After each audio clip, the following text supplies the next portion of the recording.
नमस्कार, आप देख रहे हैं न्यूज 24। आपके साथ मैं हूं रवि ठाकुर और बुलेटिन की शुरुआत करते हैं आज की सबसे बड़ी खबर से। देश में कोरोना के खिलाफ जंग के लिए लॉकडाउन को 2 हफ्ते के लिए बढ़ा दिया गया है, यानी 17 मई तक अब लॉकडाउन जारी रहेगा। पूरे देश को इंतजार था कि क्या 3 मई के बाद लॉकडाउन खत्म हो जाएगा, लेकिन अब आज की ये सबसे बड़ी खबर हम न्यूज 24 पर आपको दे रहे हैं कि लॉकडाउन को 2 हफ्ते के लिए बढ़ा दिया गया है, लेकिन कुछ राहत दी गई है। तमाम जोन में 3 हिस्सों में बांटा गया है देश को, red zone, orange zone, green zone. Red zone में सीमित राहत दी गई है, ऑरेंज जोन में कुछ और ज्यादा राहत मिली है और ग्रीन जोन में कहा जा रहा है कि तमाम एक्टिविटी वहां पर शुरू हो जाएंगी। तो बड़ी खबर आज की यही है कि 2 हफ्ते के लिए लॉकडाउन को एक बार फिर पूरे देश में लागू कर दिया गया है, लेकिन देश को 3 हिस्सों में 3 जोन में बांटा गया है, red zone, orange zone, green zone.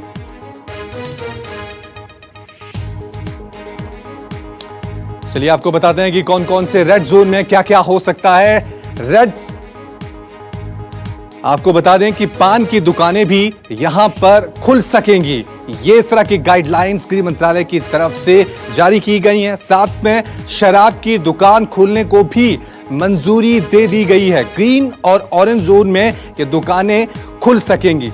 Red zone में अभी भी पाबंदियां बनी हुई हैं, लेकिन जो बड़ी खबर सामने आई है कि ऑरेंज और ग्रीन जोन में पान की दुकान और शराब की दुकान खोलने को मंजूरी मिल गई है। गृह मंत्रालय ने अब तीसरे लॉकडाउन को लेकर ये गाइडलाइंस अब जारी कर दी गई हैं। और बड़ी खबर जो अभी आ रही है वो ये कि जो ऑरेंज जोन और ग्रीन जोन है, यहां पर पान और शराब की दुकानें खुलने को भी मंजूरी मिल गई है। चलिए इस खबर पे और ज्यादा अपडेट के लिए सीधा रुक करते हैं हमारे संवाददाता अमित का। अमित, क्या अपडेट है?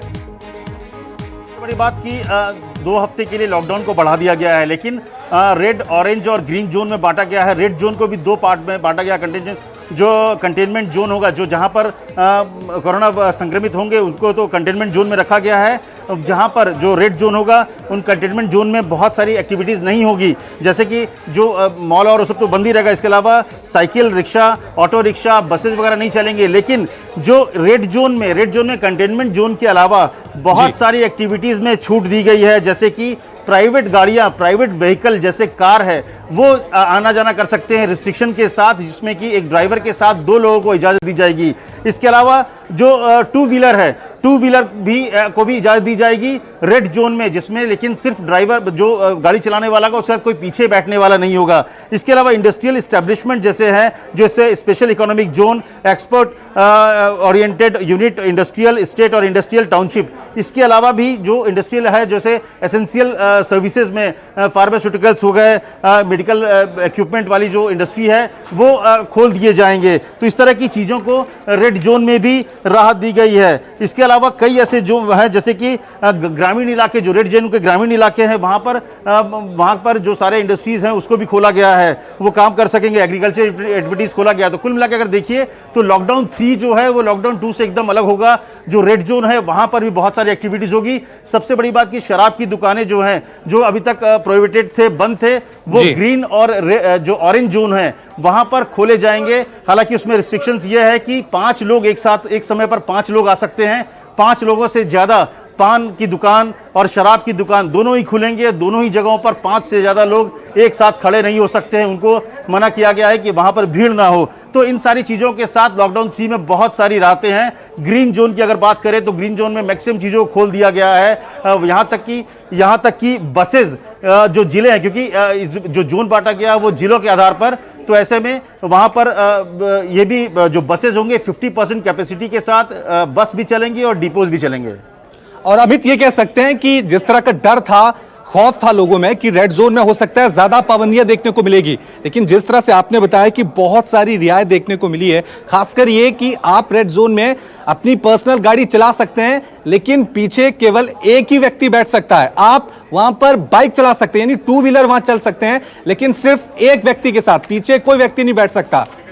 नहीं देखिए, कार में जो रेड जोन में जो गाड़ियां चलेंगी, जो प्राइवेट गाड़ियां चलेंगी, उसमें 2 लोग को बैठा सकते हैं, ड्राइवर के अलावा 2 लोग होंगे। तो यानी कि 3, एक गाड़ी में 3 होंगे। जो इसके अलावा जो मोटर बाइक चलाने वाला व्यक्ति अकेला सिंगल होगा, सिर्फ पीछे में कोई बैठेगा नहीं। लेकिन ग्रीन जोन अगर की बात करें तो ग्रीन जोन में तो जिलों में जैसे कि प्राइवेट बस जो कैब है उसको भी इजाज़त दे दी गई है कि वो जैसे ओला उबर जैसे जो कैब्स हैं वो भी चलेंगे, लेकिन उसमें सिर्फ एक आदमी बैठ सकता है ड्राइवर के अलावा। तो बहुत बड़ी राहत आप कह सकते हैं। जो इंडस्ट्री जो कंपनीज है उन्हें 50% कैपेसिटी के साथ कंपनीज को खोलने की इजाजत दे दी गई है। तो बहुत सारी एक्टिविटीज अगर देखें तो ग्रीन में लगभग सारी चीजें खोल दी गई है, ऑरेंज में बहुत सारी छूट दी गई है, लेकिन रेड में थोड़ा कंटेनमेंट जोन में थोड़ी सी रिस्ट्रिक्शंस ज्यादा है। लेकिन इसके बावजूद वहां पर भी बहुत बड़ी साफ तौर से लॉकडाउन 3 जो है नया गाइडलाइन जो कह सकते हैं कि यहां पे बहुत ज्यादा राहत जो है वो देशवासियों को मिलने वाली है। हमारे साथ अशोक तिवारी लखनऊ से हमारे साथ बने हुए हैं। अशोक, देश का सबसे बड़ा राज्य उत्तर प्रदेश, लेकिन उत्तर प्रदेश में अभी भी बहुत सारे ऐसे जिले हैं जो रेड जोन में आते हैं और बहुत सारे ऐसे जिले हैं जो ग्रीन जोन में, जहां अभी तक कोई मामला देखने को नहीं मिला है। तो उत्तर प्रदेश में लॉकडाउन 3 का अब क्या असर होने वाला है, क्योंकि बहुत सारी रियायतें और बहुत सारी सख्ती अभी भी बनी हुई है।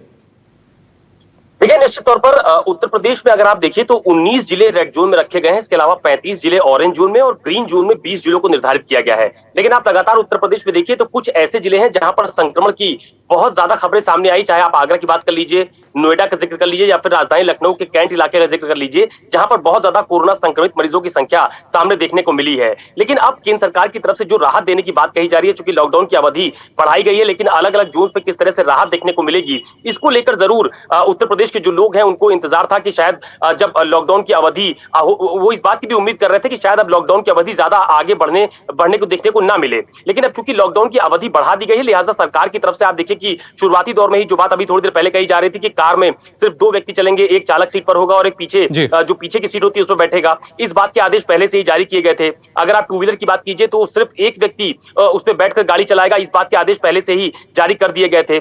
जो हॉटस्पॉट इलाके हैं उनको खास तौर पर पूरी तरह से चिन्हित किया गया था और वहां पर जो मूवमेंट है वो पूरी तरह से प्रतिबंधित किया गया था। हालांकि जो आवश्यक सेवाएं हैं, चाहे आप दवाओं की बात कीजिए, राशन सामग्री खाद्यान्न वितरण की बात कीजिए, सिर्फ उनको संचालित वहां पर किया गया था, बाकी सब चीजों को पूरी तरह से प्रतिबंधित किया गया था। आज भी सरकार की तरफ से जो अलग अलग प्रदेशों में यूपी से ताल्लुक रखने वाले जो श्रमिक हैं उनको वापस लाने की जो प्रक्रिया है उसको बल दिया गया। योगी सरकार की तरफ से स्पष्ट तौर पर श्रमिकों से बातचीत की गई और ये कहा गया कि आप लोग जहां पर है वहीं पर पूरी एहतियात के साथ रहिए। पूरी राज्य सरकारों के लगातार संपर्क में है और समय समय पर उनको उत्तर प्रदेश वापस लाया भी जाएगा। तमाम सारे जो मानक है उनके इस्तेमाल करने की बात कही जा रही है। तो ये जरूर है कि उत्तर प्रदेश में जो आंकड़ा है कोरोना संक्रमित मरीजों का, वो पिछले कुछ दिनों में उसका ग्राफ जरूर बढ़ा है, लेकिन बहुत ज्यादा ग्राफ आप कह सकते हैं कि उत्तर प्रदेश में देखने को नहीं मिला है। खासतौर पर कुछ जिले अगर छोड़ दिए जाए, चाहे आप नोएडा की बात कीजिए, आगरा की बात कीजिए, या फिर सहारनपुर की बात कीजिए, या फिर आप लखनऊ राजधानी लखनऊ की बात कीजिए, तो अगर कुछ जिले जो रेड जोन में रखे गए हैं 19 जिले, उनको आप छोड़िए तो बाकी सब जिलों में जो स्थितियां हैं वो बहुत ज्यादा आप कह सकते हैं कि बिगड़ी हुई नहीं है। तो सरकार की तरफ से लगातार ये कोशिश की जा रही है कि स्थिति को नियंत्रण में किया जाए और तमाम सारे जो मानक हैं उसका इस्तेमाल करने के लिए लोगों को चिकित्सीय सुविधा उपलब्ध कराने के निर्देश तमाम साफ तौर से अशोक ये कह सकते हैं कि बहुत सारी रियायत जो है लॉकडाउन 3 में मिलने वाली है। लेकिन अपने दर्शकों को एक बार फिर आज की सबसे बड़ी खबर एक बार फिर बता दें कि 2 हफ्ते के लिए लॉकडाउन को फिर से बढ़ा दिया गया है। देश के 40% हिस्से में लॉकडाउन पार्ट 3 लागू नहीं होगा। देश में 17 मई तक लॉकडाउन पार्ट 3 लागू रहेगा। लेकिन आपको बता दें कि 733 जिलों में से 319 जिलों में लॉकडाउन लागू नहीं होगा। यानी ये वो एरिया है जो ग्रीन जोन में आते हैं, जहां लगभग तमाम एक्टिविटीज जो हैं वो शुरू होने वाली है। यानी देश का जो 40% हिस्सा है उस पर लॉकडाउन पार्ट 3 का ज्यादा असर देखने को नहीं मिलेगा। हालांकि पूरे देश में अगले 2 हफ्तों के लिए यानी 17 मई तक लॉकडाउन जारी रहेगा। रेड जोन में ज्यादा पाबंदियां देखने को मिल सकती हैं और 3 हिस्सों में बांटा गया, red zone, orange zone, green zone. Orange zone में किस किस चीज की अनुमति है यह भी आपको बता दें। ऑरेंज जोन में एक जिले से दूसरे जिले में लोग जा सकेंगे। निजी वाहन में ड्राइवर के साथ 2 लोगों को जाने की अनुमति है। बाइक पर 2 लोगों को जाने की इजाजत दी गई है। यानी रेड जोन से ज्यादा रियायत ऑरेंज जोन में मिली है। यहां पर यह कह सकते हैं कि ऑरेंज जोन में अब टैक्सी सेवा जो है वो शुरू हो गई है। यानी ओला उबर कैब जो है वो ऑरेंज जोन और ग्रीन जोन में शुरू हो गई हैं। और यहां पर रियायत यह दी गई है कि जो आपकी गाड़ी होगी उसमें ड्राइवर के अलावा 2 और लोग गाड़ी में बैठ सकते हैं। चलिए इस खबर पे एक बार फिर ज्यादा अपडेट के लिए सीधा रुक करते हैं हमारे संवाददाता अमित का। अमित, रेड जोन की हमने बात कर ली, ऑरेंज जोन की भी अब बात कर लेते हैं। यहां पर क्या क्या रियायतें मिल रही हैं? जैसे अब यहां पे टैक्सी सेवा शुरू कर दी गई है, और क्या रियायतें यहां पर?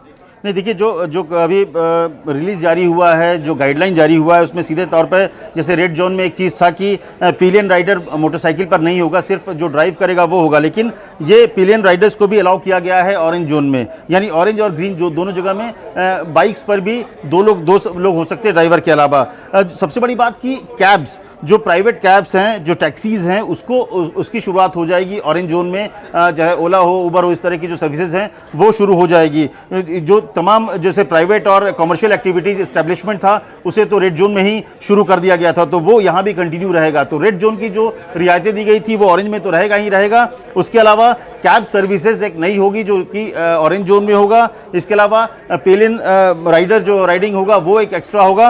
और इसके अलावा जो 2 लोग की सवारी वो रेड जोन में भी इजाज़त दी गई थी कि प्राइवेट व्हीकल्स में ड्राइवर के अलावा 2 लोग बैठ सकते हैं, तो वो यहाँ भी इजाज़त है। तो कुल मिला के ऑरेंज जोन में जो अगर आप देखें तो 2-3 चीज़ें एक्स्ट्रा जोड़ी गई है जो कि रेड जोन के अलावा है, जो छूट दी गई है। और बाकी जो कंपनीज को लेकर चाहे कमर्शियल और प्राइवेट एस्टेब्लिशमेंट है, वो सब सारी चीज़ें रेड जोन में भी खोला गया और ऑरेंज जोन में भी उसको खोला गया है।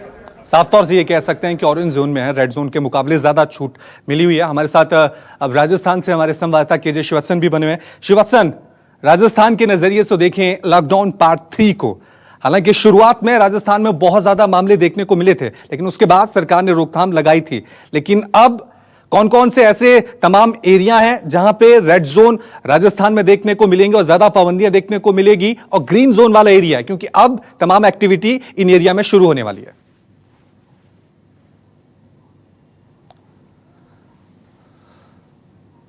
जी बिल्कुल, देखिए, राजस्थान के लिहाज से बात करें तो आज केंद्र सरकार ने जो सूची जारी की है उसके हिसाब से 8 जिले ऐसे हैं।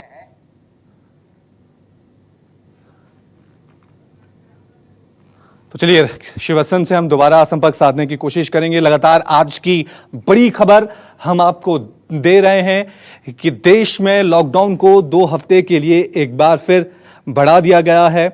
लगातार ये हम आपको रियायतें भी बता रहे हैं कि रेड जोन में कौन कौन सी रियायतें होंगी, ऑरेंज जोन में कौन कौन सी रियायतें होंगी, ग्रीन जोन में कौन कौन सी रियायतें होंगी, कि तीनों जोन में अलग अलग रियायतें दी गई हैं। हमारे साथ हमारे संवाददाता सचिन परब भी मुंबई से जुड़ गए हैं। सचिन, अगर आप तक मेरी आवाज पहुंच रही है तो महाराष्ट्र देश का एक ऐसा राज्य है जो कोरोना का सबसे बड़ा हॉटस्पॉट बना हुआ है, खासकर मुंबई रेड जोन में आता है, महाराष्ट्र के तमाम जिले रेड जोन में आते हैं।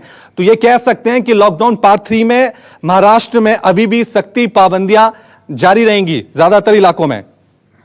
जी बिल्कुल, महाराष्ट्र में रियायत नहीं दी जाएगी। वजह बिल्कुल साफ है, क्योंकि महाराष्ट्र में जिस तरह से कोरोना का कहर बढ़ता दिख रहा है, महाराष्ट्र जिस तरह हम सब जानते हैं कि कोरोना ग्रस्त लोगों की संख्या महाराष्ट्र में सबसे ज्यादा है, जिसके चलते रेड जोन में महाराष्ट्र के अधिकतर जिले, वो मुंबई, नागपुर, औरंगाबाद, पुणे, जिसके बारे में मुंबई के साथ साथ ठाणे और मुंबई परिसर भी शुमार किया जाएगा, तो ये जिले जो है, ये परिसर जो है वो रेड जोन के तहत आएंगे। और सिंधुदुर्ग, गडचिरोली जैसे कुछ जिले हैं जहां पर संक्रमण कोरोना का बहुत कम पाया गया था, उन्हें ग्रीन जोन में जगह दी गई है। लेकिन जिस तरह से उम्मीद की जा रही थी कि महाराष्ट्र में मुंबई, पुणे, नागपुर, औरंगाबाद और नासिक जैसे शहर जो है, मालेगांव में भी काफी कोरोना संक्रमित मरीज पाए गए थे, ये सभी जिले जो है वो रेड जोन में रहेंगे। ये उम्मीद के अनुसार ये तमाम जिले रेड जोन में, और इन पर जो बंदिश है, पाबंदियां जो है वो रेड जोन में जो पाबंदियां है वो जारी रहेगी। साफ तौर से महाराष्ट्र के लिए अभी भी चिंता का विषय बना हुआ है, क्योंकि वहां पर मामले 10,000 के करीब पहुंचने वाले हैं। अमित मेरे साथ बने हुए। अमित, गृह मंत्रालय ने जो गाइडलाइंस जारी की हैं, क्या उसमें राज्य सरकारों को भी किसी तरह के कोई दिशा निर्देश दिए गए हैं कि वो अपनी तरफ से और ज्यादा छूट दे सकते हैं, या जो गाइडलाइंस दी गई हैं उन्हीं पे राज्य सरकारों को चलना होगा?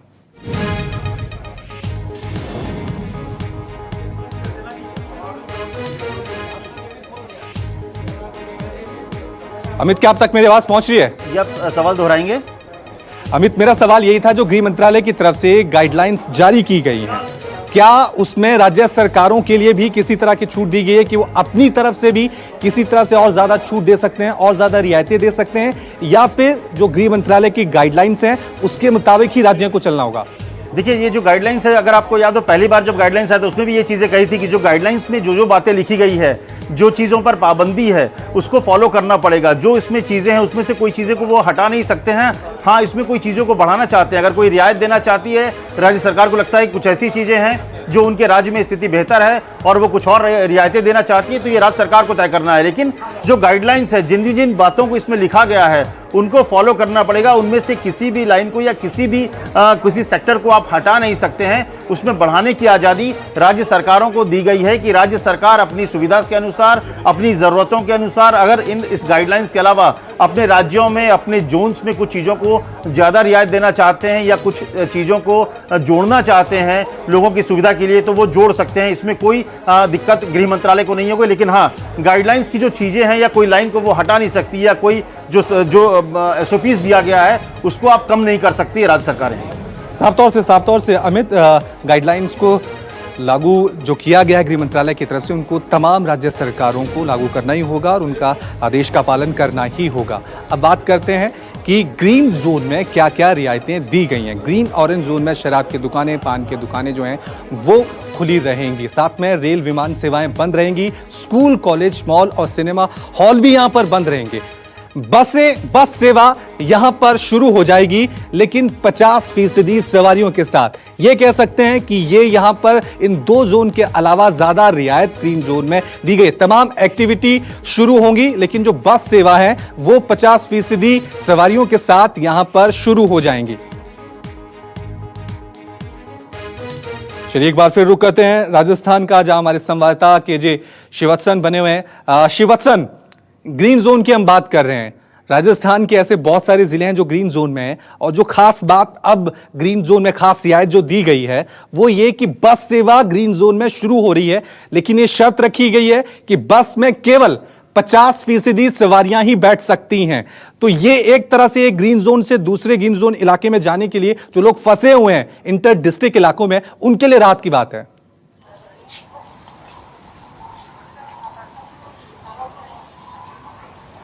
जी बिल्कुल, देखिए, क्योंकि आज केंद्र सरकार की जो गाइडलाइन आई थी, यदि उसके लिहाज से बात करें तो राजस्थान में 8 जिले रेड जोन में रखे हुए हैं, 19 जिले ऑरेंज जोन में, जबकि केवल 6 जिले ऐसे हैं जो कि ग्रीन जोन में है। लेकिन सबसे बड़ी बात है कि ये 6 जिले प्रतापगढ़, चूरू, बारां, ये इस तरह के जिले जहां पर कि बहुत ज्यादा सरकारी परिवहन की, जैसे कहते हैं कि मेट्रो रेल यहां पर नहीं है, यहां पर अगर मेट्रो बस की बात करें तो वह भी यहां पर नहीं चलती है। तो इस तरह से बहुत ज्यादा रियायत की संभावना नहीं है, और केवल 6 जिले हैं। साथ ही सरकार ने यह भी साफ कह दिया कि यदि इन 6 जिलों में एक भी जगह मामला आता है तो इसे ग्रीन जोन की श्रेणी से निकाल दिया जाएगा। यानी कि खतरा यहां पर भी बरकरार है। सतर्कता जिसकी बात की जा रही है उसे और भी ज्यादा बरकरार रखना पड़ेगा। एक्टिविटी अगर जिन 6 जिलों की बात करूं तो यहां पर भी बहुत ज्यादा एक्टिविटी नहीं है, यानी कि बहुत ज्यादा इससे राजस्थान को कम से कम फायदा होता नहीं दिख रहा। लेकिन इन 6 जिलों के लोगों को तो इतनी थोड़ी बहुत तो राहत मिलेगी ही। लेकिन जो सबसे ज्यादा रेड जोन चिंता का विषय बने हुए हैं, जिसमें राजधानी जयपुर भी है, जोधपुर, कोटा कोचिंग सेंटर जोधपुर है, मुख्यमंत्री अशोक गहलोत का गृह निर्वाचन एरिया है, वहां पर सबसे ज्यादा लगातार पॉजिटिव मामले बढ़ते जा रहे हैं। अजमेर, जो कि ख्वाजा मोहिउद्दीन की दरगाह है, यहाँ पर विदेशी कई सारे सैलानी भी आते हैं और साल भर अजमेर पुष्कर में पर्यटकों का, भक्तों का आना जाना लगा रहता है। तो ये सभी एरिया है जो 8 जोन बनाए गए हैं, जिसमें बांसवाड़ा भी शामिल, आदिवासी एरिया है बांसवाड़ा, धौलपुर, तो ये भी रेड जोन में शामिल है। तो सरकार के लिए मुश्किल यही है कि लगातार जो संक्रमण बढ़ता जा रहा है उसे किसी तरह रोके। और सरकार ने साफ कह दिया कि 1,09,000 से भी ज्यादा जांच आज तक पूरी हो चुकी है, और जैसे जैसे जांच आगे बढ़ेगी वैसे वैसे असली मरीजों की तादाद सामने आती जाएगी। और सरकार के सामने सबसे बड़ी चिंता है जो 6 जिले ग्रीन जोन बने हुए हैं, वहां पर स्थिति इसी तरह बरकरार रखा जाना चाहिए, ताकि लोगों में भी सतर्कता की भावना एक तरह से जागृत करना सरकार के लिए सबसे बड़ी चुनौती होगी, ताकि ये जिले कम से कम कोरोना संक्रमण से प्रभावित ना हो। साफ तौर से श्रीवत्सन, ना सिर्फ राजस्थान के नजरिए से, पूरे देश के नजरिए से ये बात